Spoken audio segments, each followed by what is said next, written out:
Addentriamoci nei meandri della Divina Commedia. Oggi ci fermiamo letteralmente ai piedi della montagna del Purgatorio, o meglio, al primissimo colle che Dante cerca di scalare nel canto primo dell'Inferno.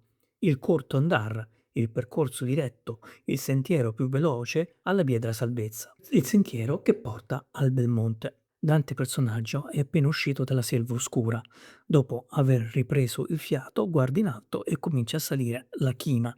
E qui il Dante poeta, al verso 30, ci consegna uno degli endecasillabi più dibattuti e tormentati dell'esegesi secolare. Poiché hai posato un poco il corpo lasso, ripresi via per la piaggia diserta, sì che il pie fermo sempre era il più basso.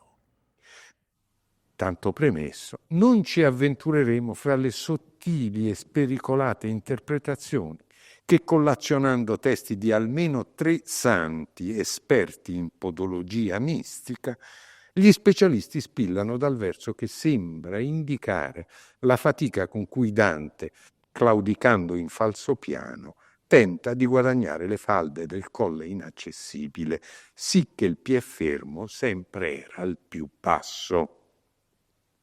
Verso che non ha riscontro nell'esperienza fisica, anche se trascini un piede su per un pendio, sarai comunque costretto a caricare il peso ora su un piede, ora sull'altro. Mentre se cammini in piano, il piede fermo, cioè il piede d'appoggio, sarà il più basso comunque. E non avendo riscontro, nasconde il suo significato allegorico dietro un significante allegorico, occulta insomma allegoria con allegoria. Sicché il più fermo sempre era il più basso. Sembra la semplice descrizione di una camminata. Eppure, dietro questo verso si nascondono dispute teologiche, anatomiche e filologiche. La storia della sua interpretazione è un affascinante viaggio attraverso secoli di esegesi, in cui i commentatori si sono divisi tra chi ha cercato di dare al verso una spiegazione puramente fisica e letterale e chi ne ha colto l'aspetto psicologico e chi vi ha letto una profonda allegoria morale e teologica. Allora ecco le 4 principali correnti interpretative che si sono succedute dal 300 ai giorni nostri. 1. L'interpretazione fisica e letterale. L'atto del salire. La spiegazione più antica e ovvia, formulata dal Boccaccio, sostiene che il verso descriva semplicemente la meccanica del corpo umano quando affronta una salita. Mostra l'usato costume di coloro che salgono, dice Boccaccio, che sempre si ferman più in su quel piè che più basso rimane. A questa lettura aderirono molti antichi come Lottimo e Guiniforto Bargigi e aderirono anche moderni come Sapegno e Momigliano, i quali ritengono indubbio che Dante ci indichi che stava camminando in salita su per la piaggia. Il cammino in piano e le critiche alla meccanica del passo. Fin dal 500, tuttavia, Lodovico Castelvetro fece notare che la descrizione è fisicamente inesatta. Quando si sale, il piede che si alza per fare il passo si trova per un istante più in basso di quello fermo. Per ovviare a questo, studiosi come Magalotti, Grasselli e altri sostennero che il verso ha senso solo se si immagina Dante camminare in una pianura perfettamente orizzontale. Il cammino in diagonale. Per conciliare la salita con la meccanica del passo, il critico Stefanini ha persino ipotizzato che Dante stesse tagliando il pendio in diagonale, tenendo così costantemente il piede a valle più basso di quello a monte. 2. Allora abbiamo visto 1 l'interpretazione fisica e letterale, adesso 2 l'interpretazione psicologica. L'andatura incerta e timorosa. Molti commentatori dell'Ottocento e del Novecento hanno superato la mera meccanica fisica per concentrarsi sullo stato d'animo del viandante. Già l'Andreoli, seguito dal Campi e dal Mestica, richiamò una celebre ottava dell'Ariosto, dall'Orlando Furioso, per spiegare che Dante cammina come un uomo timido, riguardoso, incerto, che avanza tastando il terreno come se camminasse sulle uova o sul vetro, tenendo il peso sul piede posteriore. Questa linea è stata sistematizzata da Francesco d'Ovidio, secondo il quale Dante non saliva con passo franco e spigliato, ma procedeva con poca vigoria e sicurezza, poggiando saldamente sul piede più basso a causa della paura e dell'esitazione.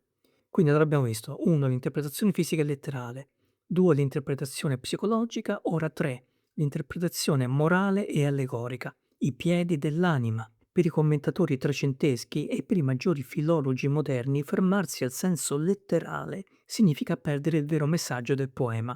Fin dall'antichità si è ricorsi alla teologia patristica che paragona i piedi del corpo alle facoltà dell'anima, timore e amore. Guido da Pisa e Filippo Villani spiegarono che per salire verso la virtù servono 2 piedi, il timore che trattiene dal peccare e l'amore che spinge ad agire. Il piè fermo più basso rappresenta il timore di Dio, mentre il piede che si muove in alto è l'amore. L'attaccamento ai beni terreni. Pietro Alighieri e Benvenuto da Imola, fondandosi su Sant'Agostino, pes anime amor est, il piede dell'anima è l'amore, diedero interpretazione allegorica più fortunata.